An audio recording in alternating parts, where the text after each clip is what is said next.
Brian, I have a question for you because I've seen like no one talk about this at all except for me, maybe, and Phantom. But there was a lot of commentary from Daniel Dines about automation backlogs in customers. Um, and I haven't seen anyone talk about this growing backlog commentary at all. It's like the market, it doesn't align with the current market narrative, so it just hasn't been discussed. It's like it's been completely ignored. It also doesn't align with the guidance, to be completely fair. So people have just kind of marked it off as like not being real or something. Yeah, I don't know if you have any comments on that, Brian, as a non-owner, or if he doesn't jump in, you can, Phantom. Yeah, what I see for all of SaaS right now is the market wants businesses to show them, and even though basically many of these Constellation software, UiPath, I'm invested in GitLab, across the board, the market wants to see the numbers come in, and a lot of retail investors, myself included, expect numbers to come in for many of these businesses better, in the future, next year and the year after, and things to keep ramping up. UiPath in particular has very sticky products with enterprise customers. I think it's obvious to probably everyone listening here who's spent time researching Path that these are customers primarily that need auditability, governance. They need guardrails. That's why they use UiPath. There's 0% chance they're going to go up with some, vibe coded startup that's going to do who knows what with their infrastructure when they plug it in. So it's just a matter of them having to show that there is future growth. It's not, I don't think UiPath has any chance where it's going to be eroded anytime soon. I don't know what happens 10 years from now, but I can see maybe the next 3 years into the future at most for most businesses. And 3 years into the future, I don't see any of their enterprise customers really churning to anybody else. So that leaves the question is this a great investing case? It just comes down to future growth, not to the SaaS sell-off of everything's going to be vibe coded competition, but is Maestro going to increase the RPA customers' usage? Are the legacy customers going to adopt that? Are new customers going to adopt it who want a reputable business? So yeah, I mean that's kind of my take. And Daniel Dines, he's bullish. He says there's all kinds of implementations that they have a backlog for. Other businesses say they have a lot of stuff too that has a use that's going to increase in the future. But at the end of the day, Wall Street isn't ready to jump in yet. So I guess we'll see what happens. I think by the end of the year, maybe we'll have better answers as the guidance for this year. We find out how much all these businesses beat them and how they guide for next year. And then, that proves Wall Street wrong. Then maybe all these stocks will be back up to where they were last year or even higher. Yeah, I think that's a fair take, Brian. And I mean, just to be completely candid with everyone, either the guidance is super sandbagged, or Daniel Dines saying, I think the exact quote was something like, in almost every customer conversation I'm having, they're saying that automation backlog is growing and that this stuff is approved by the C-suite, the ROI is approved, and they just don't have the time or the engineering talent to actually build it all.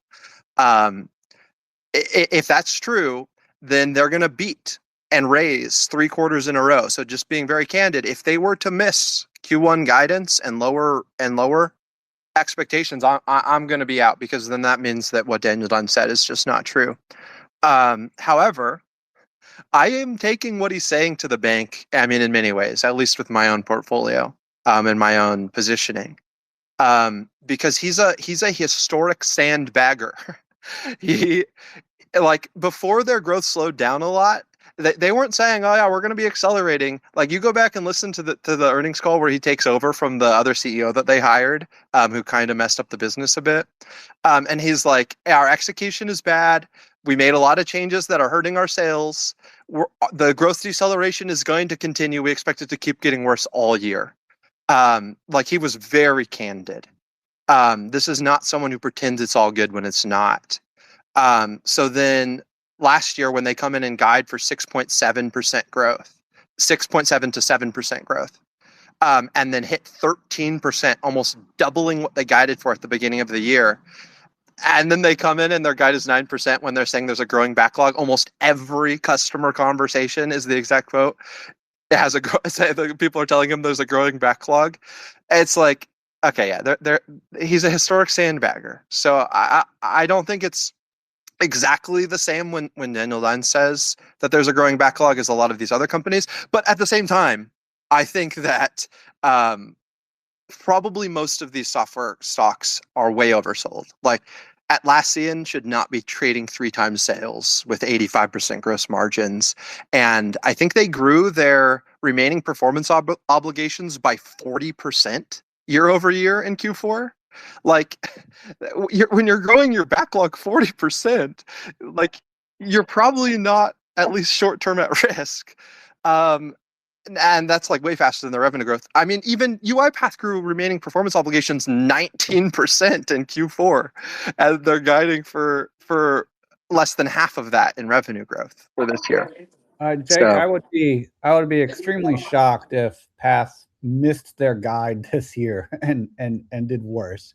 My expectation is they'll beat it at least some. I just don't know how much they'll beat it by. Yeah, for sure.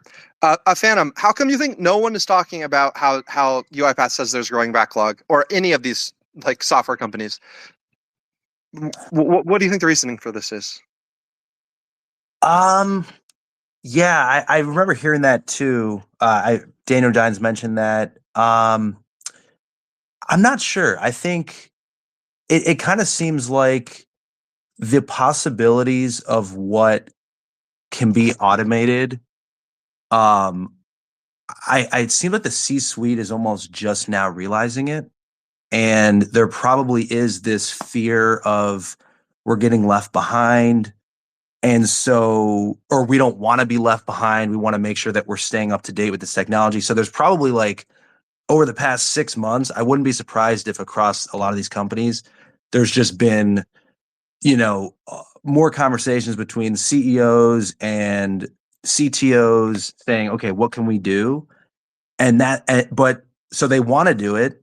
But that's also fairly recent. I don't think all these companies were looking for these solutions or even, thought they were possible maybe a year or two ago. So there's probably this like transition period where companies are kind of nervous that they're not doing enough and they're putting in all these initiatives, but then, you can't get it all done quick enough. So that's perhaps why the backlog's growing.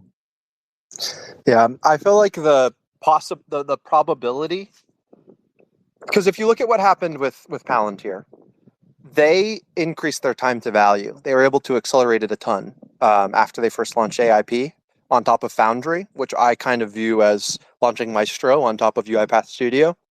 It's not exactly the same, but the analogy holds true a lot deeper than I think a lot of people would realize.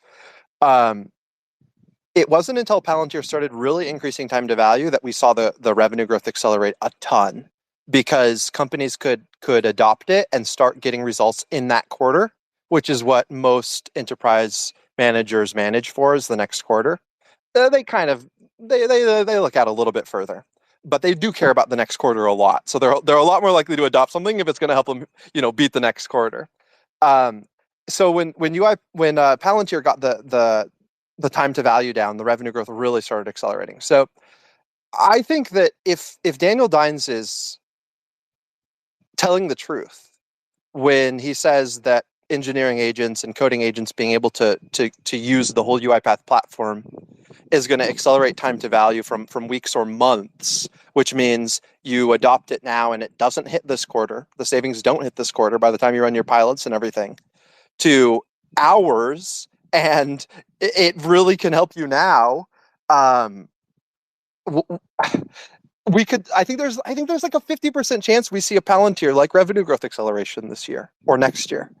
And I just think that when that happens, like this could be a 10x stock in like 12 months, and the sentiment can change so fast. And I don't think that anyone is thinking that way. I don't think anyone is, even the most bullish people. I mean, I think Phantom is probably the most bullish person I see posting on all of X besides me. And neither of us post that way. So when sentiment changes, it could be crazy. The current strategy is definitely, upgrading all of their current large customers. Now people are extending that forward and assuming now we're not in this call, obviously. I think we're brainstorming some really great ideas. But people are assuming that because right now UiPath is not trying to grow total customer count and they're just trying to upgrade big customers, that they've just abandoned the whole bottom of the market and they're only going after big enterprises forever. But that's kind of a silly assumption to make. It makes total business sense if you were Daniel Diaz or you were in the C-suite of UiPath right now. You launch Maestro, which makes your platform an order of magnitude more valuable now because your automations can think. All of a sudden, your automations can reason and can make decisions, which means instead of automating only very small brainless parts of tasks, now you can automate entire workflows, which makes the value proposition insanely better. And you've already built a multi-billion-dollar business only with being able to automate parts of repetitive tasks. That the first thing you're going to do is be like, oh my gosh, we have a 10 times better product. Let's go to all of our big customers and get them to start using it. And that takes time. And I think it could be a multi-year kind of period that we're in now where UiPath, now I think they said 91% of their customers over 1 million in ARR have now started to use some of their AI products. So they've reached them all now. They're talking to them. They're getting them to start these like embracing these UI products. But what does Daniel Dine say? In almost every customer conversation, they says there's a growing backlog of automation. So it's going to take time. These enterprises, especially these big ones, are very slow. They move like sloths oftentimes. And it's going to take them a while to start embracing this. And like I said, it could be a few year period of time. But do you guys think that like UiPath's just going to stop after all of their big customers are now onboarded and fully utilizing Maestro throughout their business? No, like then they're going to start going after new customers, like more and more. I mean, getting their 100K customers up over 1 million, right, by utilizing more of Maestro. But then eventually they're going to keep going after growth. So right now they're simply going after the easiest short-term place to unlock growth. It's offensive and defensive at the same time, because if their current big customers start using Maestro, the chance of them leaving goes down drastically. And they don't have the resources right now to prioritize their small customers. They said customers over 100K, under 100K in ARR, like 40% or something have started experimenting with AI products. That's it. So UiPath doesn't have the resources. They're not really self-serving it themselves. And that's where we're seeing the churn. But the current moment is a result of the current strategy and the current bottlenecks and the current lack of resources, which is why even though UiPath's like costs have not increased for 3 years, they're still hiring in engineering and sales. They're still hiring forward deployed engineers because there's a real backlog there. And hopefully engineering agents will slow that down. I think they will. But I think it's very reasonable to assume that UiPath is going to do the obvious thing, and once they've really upgraded the majority of their big clients to really embed Maestro, they're going to go after other big clients and smaller clients as well. It just makes sense. I don't know. Any thoughts on that? Yeah, I think that it does make sense. I think that would be a game changer for the TAM, right? The TAM's already really big with large enterprises, especially because they are a global company.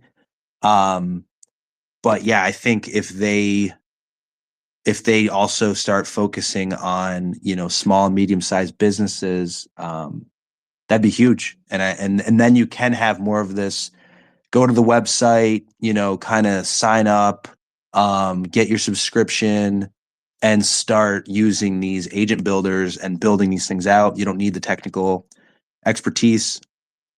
And that's the kind of stuff where, you can have some hockey stick type growth in that pretty quickly, especially when you're starting from small numbers, right? The comps are easy to beat. They can really start to show momentum. I think that could get people excited. I'd love to hear them, tease that. Maybe that's what was kind of implied when he mentioned the agent builders,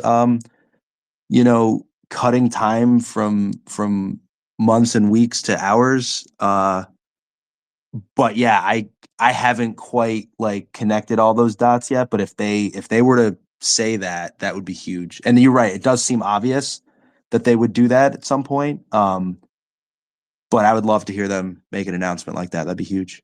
I think the chance that they actually get disrupted is quite small when they're embracing and building all of the new tools that people are afraid are going to disrupt them. Like if you think about the innovator's dilemma, and when it actually hurts companies, you can look at the example of the still mills.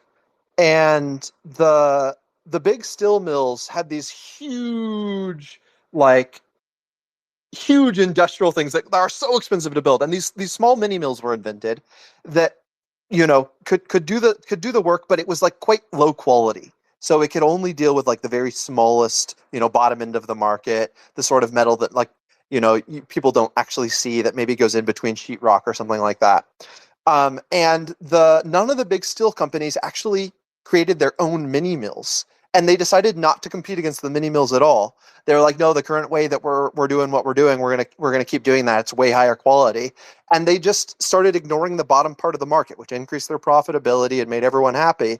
But then eventually, the mini mills, after there were enough mini mills, they're like, okay, well, all of our profit is gone. We need to go up market, right? So then they go to the next higher tier of metal. And the big mill companies were like, okay, well, let's not compete there anymore, and they just go higher up, and they never actually created their own mini mills. Well, UiPath isn't doing this. UiPath is creating their own mini mills. UiPath is embracing the agentic orchestration. It would be like if they were like, well, AI is always going to be more expensive than RPA, so we're just going to keep doing our RPA, and big companies need the reliability of RPA. And they're like, we're going to ignore AI. It's like that would be the story of disruptive innovation, of the innovator's dilemma, where you just keep using your own technology instead of embracing the new technology. It's like, no, UiPath is like, oh wow, mini mills are very powerful. Let's try and create the best mini mill that we possibly can to make sure that we can compete. So that's why they're making their platform coding agent first, so that Claude Code can build your whole orchestration within UiPath, and you don't need an engineer there holding your hand anymore. That's why they built Maestro for agentic orchestration, because they're like, wow, agents are really powerful. We need to make sure that we have the best AI tools, the best AI harnesses. So they're not repeating the pattern of companies that fell to the innovator's dilemma in the past. And as long as they have technology as good as the newest things in the market, it's like, yes, there's going to be more competition, but there's no reason to leave UiPath. And then I think the other thing people are underestimating is like, yes, the competition did get 10x more fierce because AI is making automation much easier. So far more people are interested in it. It's not like the small, set of competitors that UiPath had before. But the market size, I think, is growing 10 times or 100 times more than the number of competitors is growing, if that makes sense. So there's actually more blue ocean. I said this earlier as well. There's now more blue ocean, despite more competitors, than there was previously, because the size of AI automation is going to be so many orders of magnitude bigger than the size of just robotic process automation.